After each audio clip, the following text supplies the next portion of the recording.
రెడ్డిగా visa గడువు ముగిసినప్పటికీ ఇండియాలోనే ఉన్న 4 విదేశీయులను హెచ్న్యూ పోలీసులు గుర్తించారు. వీరికి మాదక ద్రవ్యాల వర్తకులతో సంబంధాలున్నట్లు గుర్తించారు.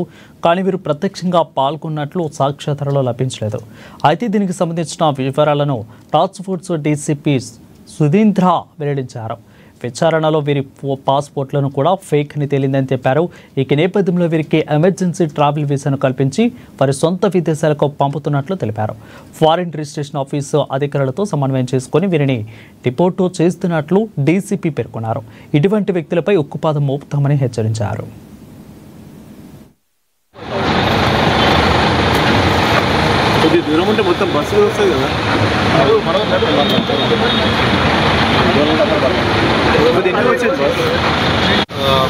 టాంజానియన్ లేడీ మౌజుమా అల్మాషి మసీదా అని చెప్పని లేడీ దొరకడం జరిగింది.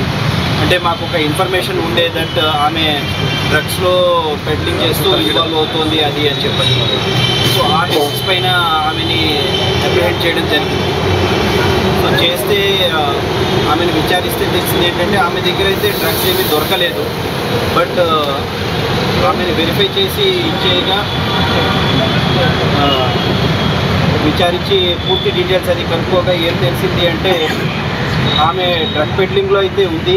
బట్ ఎట్ ప్రెజెంట్ ఆమె దగ్గర దొరకలేదు అప్పట్లో.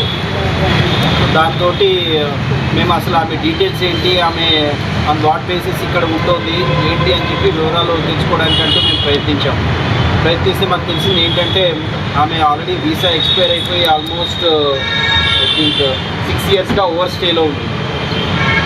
సో పాస్పోర్ట్ ఉంది కానీ వీసా ఎక్స్పైర్ అయిపోయింది. ఆమె బేసికల్గా టాంజానియన్ పర్సన్. సో ఆమె టూరిస్ట్ వీసా పైన ఇండియాకి రావడం జరిగింది 2017లో. మళ్ళీ తిరిగి 2018 అని చూస్తే ఇంకో 3 పర్సన్స్ మాకు డీటెయిల్స్ తెలిసాయి. ఒక పర్సన్ యాంటోనీ అని చెప్పని